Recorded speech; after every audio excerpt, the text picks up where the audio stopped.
Tadarus Al-Quran 5-10 menit sesuai tema kewajiban untuk tadarus Al-Quran dengan sebenar-benarnya. Quran Surat Al-Baqarah Surah 2 ayat 121 bertujuan membutuhkan keinginan peserta didik untuk mentaburi dan mengetahui manfaatnya. Tadarus adalah suatu di antara amalan yang sangat dianjurkan untuk dilaksanakan. Pengertian tadarus secara bahasa adalah belajar, saling belajar atau mempelajari sejarah lebih mendalam. Tadarus juga bisa diartikan sebagai baca Quran bersama. Contohnya kayak kita ngelakuin tadarus setiap hari Selasa atau pada saat bulan suci Ramadan.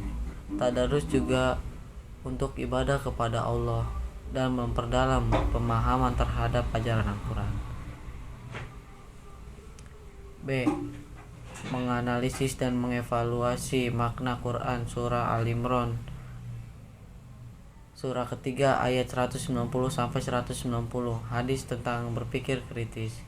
Berpikir kritis didefinisikan beragam oleh para pakar. Menurut Martes, berpikir kritis adalah sebuah proses yang sadar dan sengaja yang digunakan untuk menafsirkan dan mengevaluasi informasi dan pengalaman dengan sejumlah sikap reflektif dan kemampuan yang mengadu keyakinan dan tindakan. Berangkat dari definisi di atas, sikap dan tindakan yang mencerminkan berpikir kritis terhadap ayat-ayat Allah adalah berusaha memahaminya dan berbagai sumber, menganalisis dan merenungi kandungan yang kemudian menindaklanjuti dengan sikap dan tindakan positif. Seperti yang sudah dijelaskan sebelumnya, dapat kita simpulkan bahwa berpikir kritis merupakan suatu proses di mana kita ingin selalu tahu tentang segala sesuatu.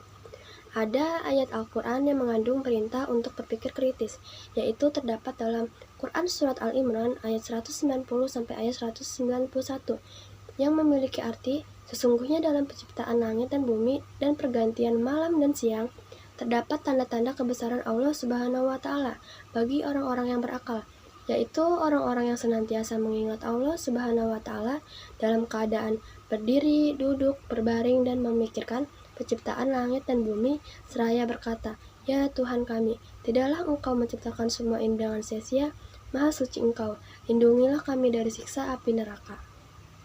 Dalam Asbabun Nuzul, At-Tabari dan Ibnu Abi Hatim meriwayatkan dari Ibnu Abbas R.A.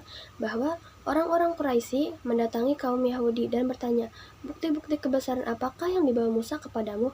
Lalu dijawab, "Tongkatnya dan tangannya yang putih bersinar bagi mereka yang memandangnya." Kemudian mereka mendatangi kaum Nasrani dan menanyakan bagaimana halnya dengan Isa.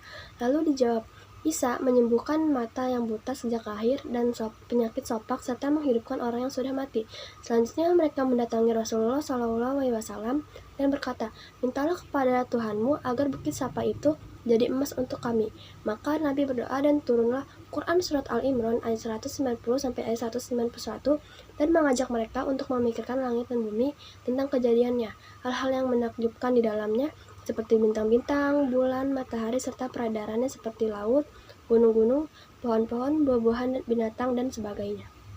Allah menurunkan ayat atau menciptakan sesuatu itu tidak ada yang sia-sia. Semuanya itu memiliki arti dan maknanya sendiri. Termasuk surat Al-Imran ayat 191 yang menjelaskan bahwa orang yang berakal itu orang yang apabila memperhatikan sesuatu selalu mendapatkan atau memperoleh manfaat dan terinspirasi oleh tanda-tanda kebesaran Allah Subhanahu wa Ta'ala, baik di alam manusia maupun yang lainnya. Dia selalu mengingat Allah di setiap tidurnya, di setiap baring, di setiap dia berdiri, dan memikirkan keajaiban-keajaiban yang ada di dunia ini, seperti contohnya adalah penciptaan langit dan bumi, serta pergantian siang dan malam yang menurut akal manusia itu sangat rumit. Jika kita meneliti dan melakukan pencarian itu, pasti akan menginspirasi dan memotivasi manusia yang sebagaimana sudah terdapat pada surat Al-A'raf ayat 54 yang menyebutkan bahwa penciptaan langit itu fi sittati ayam atau 6 masa, yang berarti penciptaan langit itu terkait dalam 6 masa ini. Banyak para ilmuwan selama 6 masa ini yang terinspirasi untuk melakukan penelitian dan membuktikan bahwa penciptaan langit dan bumi terus bergantian siang dan malam itu sangat rumit. Salah satu contohnya adalah Dr. Ahmad Marconi. Di dalam bukunya, ia menyebutkan bahwa kata yaum dalam arti sehari-hari dipakai menunjukkan terang, ditafsirkan sebagai masa, dan lain sebagainya. Secara ringkas, penjelasan 6 masa dari Dr. Marconi adalah sebagai masa pertama sejak peristiwa dentuman besar atau Big Bang, sampai terpisahnya gaya gravitasi dari gaya tunggal atau superforce. Masa kedua, masa terbentuknya inflasi jagat raya sampai ke planet-planet. Demikian juga dengan silih bergantinya siang dan malam, fenomena yang sangat kompleks. Fenomena ini melibatkan rotasi bumi sambil mengelilingi matahari dengan sumbu bumi miring. Selain itu, rotasi bumi distabilkan oleh bulan yang mengelilingi bumi, dan itu semua bisa diungkap dan dipahami jika mereka tawadu, yaitu tekun dan cerdas. Ketika menafsirkan dan menelaah kandungan dari Al-Quran, terutama surat Al-Imran ayat 191, mereka itulah orang-orang yang meneliti tekun tawadu, dan itulah yang disebut sebagai para ulul albab, atau orang-orang yang berakal. Jadi, berpikir kritis dalam beberapa ayat tersebut adalah memikirkan dan melakukan tadabbur, yang artinya merenungi ciptaan Allah, memikirkan ciptaan Allah dengan berpegang pada Al-Quran seperti surat Al-Imran ayat 191. Dengan melakukan hal tersebut jugalah kita menjadi sadar betapa besarnya ciptaan Tuhan, betapa agungnya, betapa indahnya ciptaan Tuhan yang Maha Esa bagi kita hamba-hambanya yang ada di muka bumi ini. Maka dari itu kita harus tetap bersyukur dengan adanya ciptaan Tuhan yang memberikan kita manfaat untuk kehidupan kita sehari-hari. C. Menyajikan keterkaitan antara berpikir kritis dengan ciri orang berakal. Definisi tentang berpikir kritis disampaikan oleh Mustaji.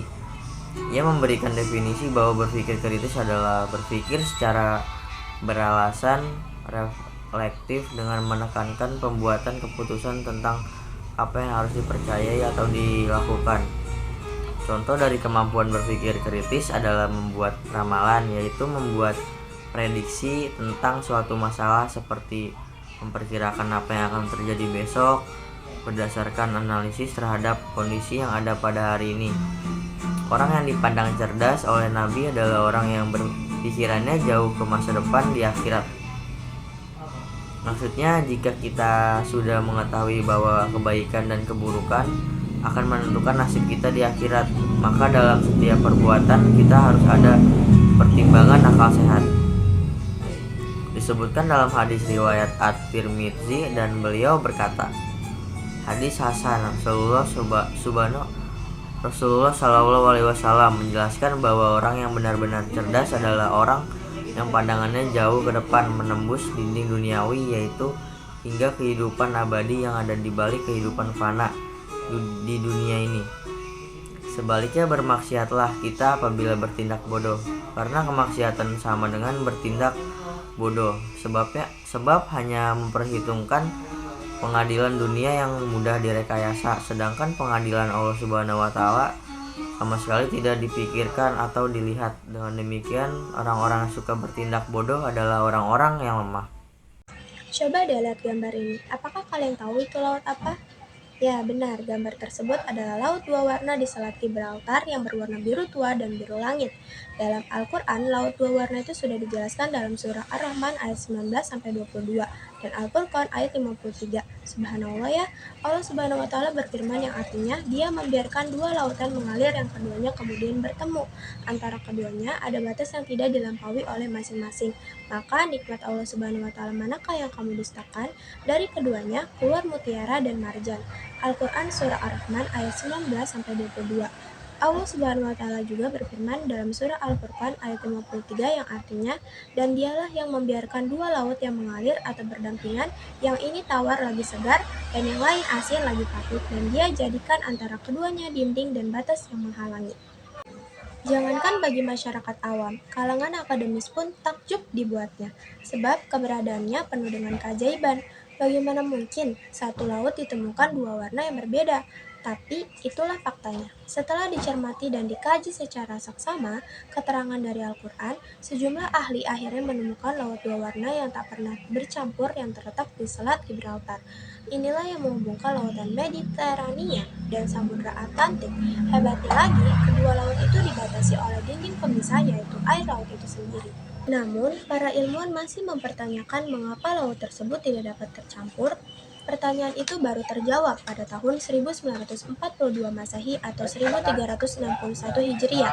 Hal ini terjawab melalui studi yang mendalam menyingkap adanya lapisan-lapisan air pembatas yang memisahkan antara lautan-lautan yang berbeda-beda. Selain itu juga berfungsi memelihara karakteristik khas setiap lautan dalam hal kadar berat jenis, kadar garam, biota laut, suhu, dan kemampuan melarutkan oksigen.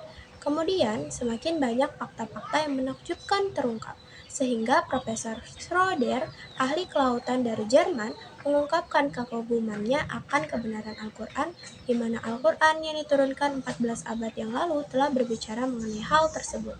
Subhanallah.